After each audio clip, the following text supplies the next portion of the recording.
Here's something most doctors won't say out loud. The people aging fastest right now aren't the ones living recklessly. They're the ones doing what they think is normal. They go to sleep at a reasonable time. They sit at their desk all day. They eat their meals, watch their shows, and do their thing.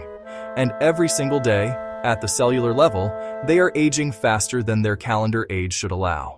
A 2023 study published in Aging Cell tracked biological age, not chronological age, using DNA methylation markers. What they found was striking. People with the same chronological age could vary by as much as a decade in biological age. And the biggest driver wasn't disease, it was daily behavior. Today I want to walk you through the habits that are quietly accelerating that biological clock. Not the obvious ones, not smoking, not heavy drinking, the ones hiding in plain sight, in routines most of us consider perfectly fine. Let's start with the problem most people completely miss. The mainstream conversation about aging focuses almost entirely on what you can see: wrinkles, gray hair, energy levels. But aging is a cellular process, and by the time you see those surface signs, the damage has been building for years. There's a structure at the end of every chromosome called a telomere. Think of it like the plastic tip on a shoelace. Its job is to protect the chromosome from damage. Every time a cell divides, those telomeres get a little shorter. When they get too short, the cell either stops dividing or dies. Here's what the research shows. A 2015 study in the Lancet Oncology found that men with shorter telomeres had a significantly higher risk of early death, independent of disease status. Meaning the length of those telomeres was itself a predictor of how fast you were aging. And what accelerates telomere shortening? Inflammation, chronic cortisol, oxidative stress, all three of which are produced, quietly, consistently, by habits most people do every single day. So, let's go through them. Root cause 1. Chronic low-grade inflammation. Your immune system is designed to fight acute threats. You get an infection, it fires up, destroys the threat, and stands down. That's how it's supposed to work. But when the immune system never fully stands down, when it stays in a low-level activated state day after day, that's called inflammaging, and it's one of the most studied drivers of accelerated biological aging. The trigger isn't usually dramatic, it's often diet, specifically ultra-processed foods. Foods with refined carbohydrates, industrial seed oils, and artificial additives keep inflammatory markers like IL-6 and CRP chronically elevated. A 2022 study in the American Journal of Clinical Nutrition followed over 21,000 adults for 16 years and found that those with the highest ultra-processed food intake had significantly shorter telomere length compared to those eating minimally processed diets. The difference? Roughly equivalent to 1.8 years of additional biological aging per standard deviation of processed food consumption. Think about what that means in practice. If your diet is even moderately processed, which for most Americans over 50 it is, you could be adding years of cellular wear with every meal. The analogy I want you to think about: imagine a low-grade engine fire in your car. It's not burning the vehicle down today, but it's slowly warping the frame, degrading the components. That's what chronic inflammation does to your cells. Root cause 2. Cortisol dysregulation. Most people understand that stress is bad for them. What most people don't understand is that it's not the stress event that damages you, it's the cortisol pattern.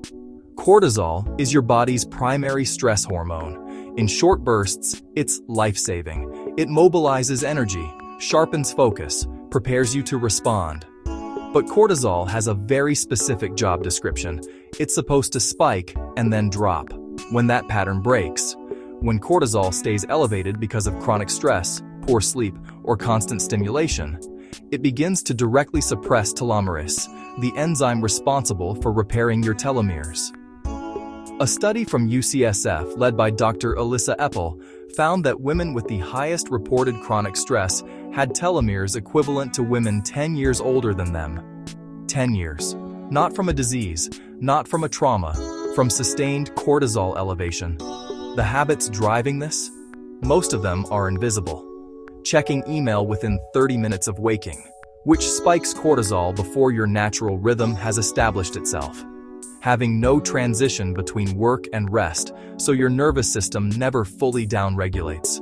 Consuming news or conflict content before bed, which keeps your threat detection system activated while you're trying to sleep. Here's the analogy. Cortisol is supposed to function like a car's emergency brake, useful in the moment. But if you drive with the emergency brake slightly engaged all day, every day, you are slowly burning through your system from the inside. Root cause 3. Sedentary circulation and muscle loss. This is the one people understand the least. Sitting for extended periods isn't just uncomfortable. It triggers a process called endothelial dysfunction. The lining of your blood vessels, when not regularly activated by movement, begins to lose its ability to regulate blood flow, produce nitric oxide, and resist inflammation. A 2020 meta-analysis in the British Journal of Sports Medicine found that prolonged sitting, defined as 6 or more hours per day, was associated with a 37% higher risk of premature death compared to those who sat less than 3 hours per day, even after accounting for overall physical activity levels. Read that again. Even people who exercised still showed elevated risk if they sat for long stretches between sessions. It's not just about how much you move, it's about breaking up the sedentary time. And then there's muscle.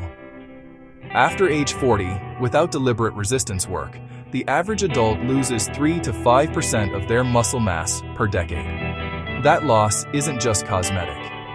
Muscle tissue is metabolically active.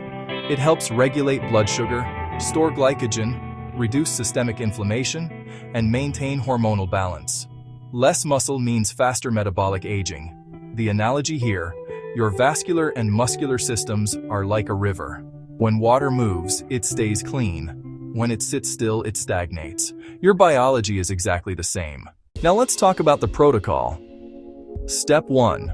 Remove the daily inflammation drivers. This doesn't require a complete diet overhaul. Start with what's most impactful. Seed oils, soybean, canola, corn oil are the biggest hidden driver of chronic inflammation in the modern American diet. They oxidize rapidly during cooking and storage, generating free radicals that directly damage cells. Replace them with olive oil, butter, or coconut oil for cooking. This one change alone has been shown to reduce CRP, a key inflammatory marker, within 4 weeks in clinical trials. Next, reduce ultra-processed food to less than 20% of your total food intake. You don't have to be perfect, but you need to shift the ratio. Step 2. Reset your cortisol rhythm. This starts with your morning. Do not check your phone for the first 30 minutes after waking. This is not optional advice. It's biological. Your cortisol naturally peaks in the first 30 to 45 minutes after waking in what's called the cortisol awakening response. This is designed to energize and focus you. The moment you introduce external stimuli, email, news, social media, you disrupt that natural pattern and replace healthy cortisol signaling with stress-reactive cortisol. In the evening, build a transition ritual. Even 10 minutes of walking, stretching, or intentional quiet after work signals the nervous system that the threat detection phase of the day is ending. Your cortisol can drop. Your recovery mechanisms can activate. Step 3. Break up sitting every 60 minutes. You don't need to exercise more. You need to interrupt inactivity. Set a timer for 60 minutes. When it goes off, stand up. Walk for 5 minutes. This is enough to restore endothelial function, re-engage your lymphatic system, and prevent the cascade of metabolic consequences that accumulate from prolonged sitting. Research from the University of Colorado found that even a 5-minute walk every hour reduced blood sugar spikes by 58% compared to sitting continuously. That's not a minor effect. Step 4. Prioritize resistance training twice a week. Not to look better, to preserve the metabolic tissue that controls how fast your body ages. 2 sessions per week of 30 to 45 minutes of resistance exercise is enough to reverse muscle loss, improve insulin sensitivity, reduce inflammatory markers, and support hormonal health into your 60s and beyond. You don't need a gym. Body weight exercises, squats, push-ups, rows with a resistance band, are sufficient to generate the stimulus your muscle tissue needs. Now let me show you what's keeping people stuck. Mistake 1. Confusing activity with outcome. People tell themselves they're pretty active because they had a good week. But biological aging doesn't average out. Chronic inflammation doesn't pause during your vacation. Cortisol dysregulation doesn't reset because you jogged on Saturday. What matters is consistency. Specifically, how few days per week you're in the damaging patterns, not how many days per week you're doing something good. Mistake 2. Treating symptoms instead of mechanisms. Most people address the visible signs of aging. They buy the retinol. They take the collagen powder. They try the red light therapy device. And some of those things have value. But they're downstream interventions. If the fire is still burning, if inflammation is still elevated, cortisol is still dysregulated, and muscle is still declining, surface-level treatments will not change the rate at which your cells are aging. Mistake 3. Waiting until you feel it. Biological aging accelerates silently. Most people feel essentially fine until they don't. And when they don't, when the joint pain becomes chronic, when energy becomes unreliable, when cognitive sharpness starts to fade, years of cellular damage have already compounded. The habits that protect you need to be in place before you feel the need for them. So, here is your action plan. Number 1. This week, swap your cooking oils. Remove seed oils from your kitchen. Replace with olive oil or butter. Simple. Significant. Number 2. Set a 30-minute phone-free window after waking. Every morning. Non-negotiable. Protect your cortisol awakening response. Number 3. Set a 60-minute sitting timer. Every day you're at a desk. Walk 5 minutes when it goes off. That's it. Number 4. Add 2 resistance training sessions per week. 30 minutes each. Squats, push-ups, rows, deadlifts. The specific exercises matter less than the consistency. These aren't hacks. They're not biohacks. They're the unsexy, well-documented, repeatedly confirmed things that actually slow the rate at which your body is aging at the cellular level. If this video gave you something new to think about, hit the like button and subscribe so you don't miss the next one. We cover the health topics that don't fit in a 10-minute doctor's appointment. And visit healthhustleacademy.com. We've put together the exact supplement stack and lifestyle tools we talk about in our videos, all in one place. Links are in the description below. Take care of your body. Nobody else is going to do it for you.